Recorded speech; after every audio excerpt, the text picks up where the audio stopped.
Mimi nitaongea kwa machache.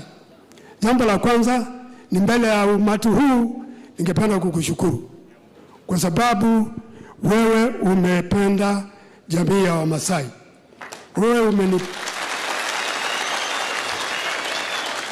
hii kiti yangu ya waziri ya usalama umenipa, na tuko na PSS watatu, moja kutoka Samburu, moja kutoka Transmara na moja kutoka Narok.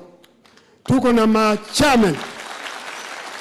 machairman kadha wa kadha, lakini hasa hapa kwetu Kajiado County tuko na chairman Nkadayo kwa KCA, tuko na chairman Nkabashi ambao kwa hapa, na tuko na MD, tuko na Bwana Welengeri MD Portland.